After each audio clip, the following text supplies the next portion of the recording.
Hello everyone and welcome to my channel Y&R Trends. I hope everyone is having a wonderful day. Before we begin, please hit the subscribe button and give this video a thumbs up. The truth had a way of festering in Genoa City, growing heavier with every unspoken word, every forced smile, every lie carefully wrapped in good intentions. For weeks, the town had been suffocating under the weight of Allie's brutal death, a tragedy that shattered families, rewrote loyalties, and left scars no amount of time could erase. The investigation had stalled, suspicions had shifted like shadows, and grief had become a permanent resident in the Abbott household. Jack Abbott, once the unshakable pillar of moral clarity, now moved through his own home like a ghost, his shoulders perpetually slumped, his eyes hollowed by guilt and unanswered questions. Allie had trusted him, believed in him, called him family, and now she was gone. The idea that justice might never come was slowly killing him, though no one realized just how literal that truth would become. Noah Newman had returned to Genoa City under the pretense of healing, claiming distance from his past and a desire to reconnect with his family, but beneath that calm exterior, he was unraveling. The weight he carried was unbearable, crushing him from the inside out, poisoning his sleep and eroding his sanity. Every time he closed his eyes, he saw Allie's face, not as she was found but as she had been in her final moments, confused, frightened, betrayed by someone she never suspected. The guilt clung to him like a second skin, manifesting in subtle tremors, sudden silences, and an ever-present sense of dread. He told himself he was protecting everyone by staying quiet, that the truth would only destroy lives, but deep down, he knew the lie was destroying him first. The night of the confession began like any other tense gathering in the Abbott living room, with grief hovering thickly in the air. Jack had insisted on bringing everyone together, driven by a desperate need for answers and closure. He had been growing increasingly erratic, fueled by intuition rather than evidence, convinced that someone close to Allie was hiding something. Kyle sat rigidly on the couch, barely holding himself together, while Diane hovered near the doorway, her own guilt and fear twisting her expression. Ashley watched her brother carefully, noticing the pallor of his skin, the way his hand occasionally pressed against his chest, but Jack brushed off her concerns, too consumed by his mission to uncover the truth. Noah stood near the edge of the room, his heart pounding so violently he was sure everyone could hear it. The walls seemed to close in on him as Jack spoke about justice, about honesty, about the moral obligation to speak up no matter the cost. Each word felt like a direct strike, a reminder that the lie had reached its breaking point. Noah's breathing became shallow, his vision blurring as memories flooded his mind. The argument, the confrontation, the moment when everything spiraled out of control replayed in relentless detail. He had never intended to kill Allie. That was the lie he clung to most desperately. It had been an accident, a moment of rage and fear colliding with devastating consequences. But intention mattered little when the result was irreversible. As Jack's voice grew more impassioned, something inside Noah finally snapped. The room fell into a heavy silence as Noah took a step forward, his face drained of color, his eyes glassy with unshed tears. The words tore out of him like a wound being ripped open, raw and uncontrollable. He admitted everything. He confessed that it was him, that he was responsible for Allie's death, that he had been the one person no one had suspected. The shock was immediate and seismic, rippling through the room like an earthquake. Kyle looked at Noah as if he were staring at a stranger, his grief instantly transforming into disbelief and fury. Diane gasped, her hand flying to her mouth while Ashley froze, her mind struggling to reconcile the man she thought she knew with the monster he had just revealed himself to be. Jack staggered backward as the confession sank in, his world collapsing in real time. His face contorted with a mix of rage, betrayal, and profound heartbreak. Noah's admission didn't just solve a mystery. It detonated the fragile emotional scaffolding Jack had been clinging to. Allie had died because of someone Jack had welcomed into his home, trusted, defended. The realization struck him like a physical blow, and suddenly the pain in his chest became unbearable. It was sharp, crushing, radiating outward as his breath hitched violently. Jack tried to steady himself, reaching for the arm of the couch, but his legs buckled beneath him. The room erupted into chaos as Jack collapsed to the floor, clutching his chest, his face twisted in agony. Ashley screamed for help, rushing to his side as Diane dropped to her knees, her hands shaking as she tried to keep Jack conscious. Kyle stood frozen for a moment, torn between the man who had just confessed to murdering the woman he loved, and the father who was now fighting for his life. Noah watched in horror as Jack's body convulsed, the reality of what he had done crashing down on him with full force. His confession, meant to finally unburden his soul, had just triggered a catastrophe far worse than he had imagined. Paramedics arrived quickly, but the damage was already done. Jack was rushed to the hospital, unconscious and barely responsive, his condition critical. The sterile halls of Memorial Hospital echoed with the aftermath of Noah's confession, the emotional fallout spreading like a virus. Ashley paced relentlessly, blaming herself for not forcing Jack to slow down, while Kyle sat in stunned silence, his grief now compounded by rage and confusion. Diane prayed silently, haunted by the realization that her family's past sins had once again poisoned the present. Noah was taken into custody that same night, his hands trembling as the cuffs clicked into place. He did not resist. In fact, there was a strange sense of relief etched into his features, as though surrendering to the consequences was the only way to breathe again. As he was led away, he looked back one last time, knowing that his actions had irreparably shattered multiple families. He had loved Allie in his own twisted way, but fear, jealousy, and unresolved trauma had turned that love into something destructive. Now there was no undoing it.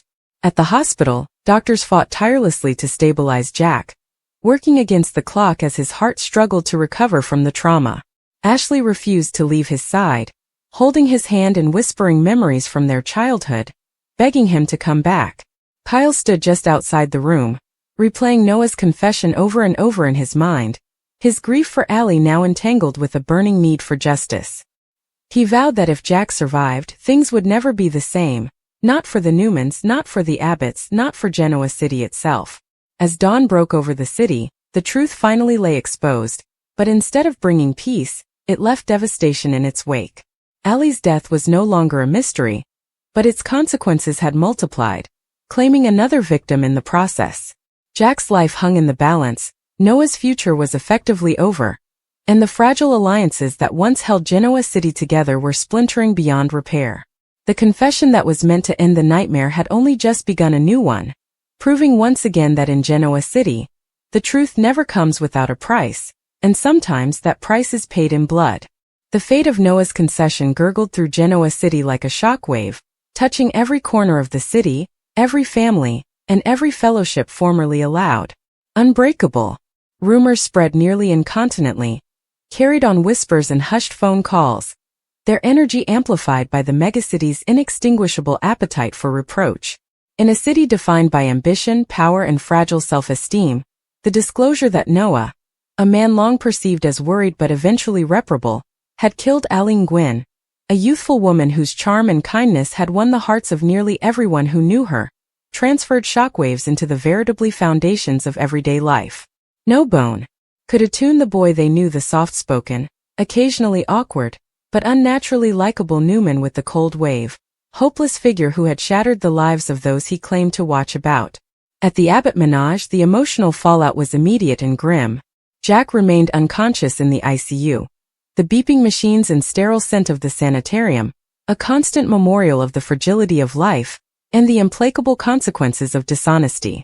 Ashley refused to leave, sitting by her father's bedside day and night, clinging his hand as if sheer determination could stave off the ineluctability of death. Every blench, every sharp input of breath from the observers made her heart vault into her throat. Each croaker's update felt like a dagger. There was no certainty, no guarantee that Jack would survive the trauma Noah had unwittingly foisted. Kyle, meanwhile, set up himself drifting in a liminal space between fury and despair. He replayed the concession over and over in his mind, every word a pictorial stab that refused to dull. How could someone they trusted, someone who had been embraced by the family, have committed an act so inconceivable? At the sanitarium, Diane sat still in the corner, her hands clasped tightly as she tried to formulate a plan, any plan, to save some semblance of order in a world that had suddenly come chaotic. She had spent decades navigating the betrayals of Genoa City, manipulating boardrooms, managing family heads, and surviving dishonors, but nothing had prepared her for the unmitigated desolation unleashed by one concession. Her mind oscillated between the immediate medical extremity, Jack's fragile condition, and the longer-term impacts of Noah's conduct. She knew that when Jack recaptured knowledge, the battle with Noah would be necessary, and the emotional reckoning would be as ruinous as the physical trauma he'd endured. Outside the sanitarium, the megacity buzzed with enterprise and gossip. Sharon, always attuned to the palpitation of Genoa City, felt the pressure in the air as she walked once society and other familiar hangouts, the chatter about Noah's crime following her like a shadow. Indeed, in her own family, the disclosure left fractures. Nick, whose fidelity to the Newman family had always been unwavering, felt equivocal, torn between a need for justice and a desire to cover those who might yet survive the emotional fallout. The formerly clear lines of right and wrong had blurred in the wake of Noah's concession, leaving an ethical void that none could navigate with certainty. Noah's incarceration added another subcast of complexity to an formerly unpredictable situation. Taken to the Genoa City Police Department, he was met not with wrathfulness from law enforcement but with an admixture of curiosity, unbelief, and a faint, uneasy pity. The investigators had long suspected that someone close to Allie might be hiding commodity, but nothing had prepared them for the unornamented verity. Noah didn't repel the bind. He didn't protest and he didn't cry. He simply surrendered, allowing the cold essence of the conditions to remind him that the consequences of his conduct were no longer abstract. They were concrete, inarguable, necessary. The first night in guardianship was the longest of Noah's life. Sitting alone in the stark cell, he brazened every moment that had led him to this point: the arguments, the fear, the treason, and the despair. Every attempt to explain his conduct had atrophied under the weight of reality. He'd acted out of wrathfulness, but wrathfulness alone could no way explain why he'd crossed the line into murder. The consummation struck him with brutal clarity. There was no redemption without responsibility.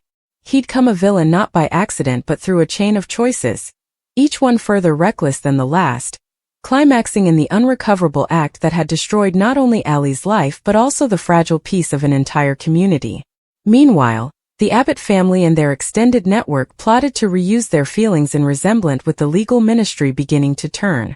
Ashley, torn between her defensive instincts for her father and a desire to defy Noah herself, set up herself oscillating between furious resoluteness and paralyzing grief.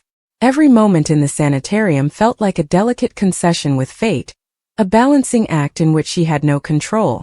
Diane, in discrepancy, concentrated on damage control, consulting attorneys, strategizing with abettors, and mentally preparing for the public fallout that would inescapably follow. Formerly Noah's crime came common knowledge. The study of Genoa City turning against the Abbott family only strengthened her sense of urgency. The legal process moved with a pace that felt both interminable and dangerously presto. Noah's censure was public, a media circus in which every regard, every gesture, every curve was scanned and deconstructed.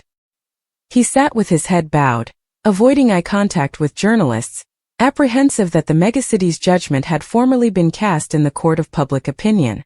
Yet outside, he was screaming not in sound, but in the grim meter of his own studies. He'd confessed, but concession alone didn't vindicate him of the enormity of his crime. He was completely apprehensive that his conduct would affect in times behind bars, maybe indeed a life judgment. The consummation was both intimidating and strangely clarifying. At the same time, Genoa City's social and business nobility replied to the reproach in ways that were predictable yet profoundly meaning. Jabot directors, including Jack's associates and musketeers, watched the events unfold with a mixture of horror and opportunistic caution. The Abbott and Newman conglomerates were intertwined, and the ramifications of Noah's crime extended beyond family dynamics into boardrooms and balance wastes. Alliances that had sounded imperturbable suddenly came fragile, as musketeers and adversaries likewise recalculated commitment. The underpinning pressure was electric, a memorial that in a megacity erected on power, one dramatic concession could trip fiefdoms. Jack's condition remained tenuous for days. The Croakers. Careful monitoring revealed that the heart attack had been touched off by an acute stress response, amplified by the emotional trauma of Noah's admission. Every time Jack stirred in the sanitarium bed, his family braced for a new surge of fear. Ashley slept in a president beside him, exhausted, bruised by solicitude and grief, while Kyle spent hours in the waiting room, gaping at the sterile walls and replaying the sequence of events. Each family member was left to navigate their private torment, the crossroad of grief, wrathfulness, and sweat forming a complex emotional geography with no clear path forward. When Jack eventually recaptured knowledge, the battle with reality was immediate and brutal. His first moments of mindfulness were filled with confusion, the harsh lights of the sanitarium room bedazzling him as his mind plotted to acquaint itself.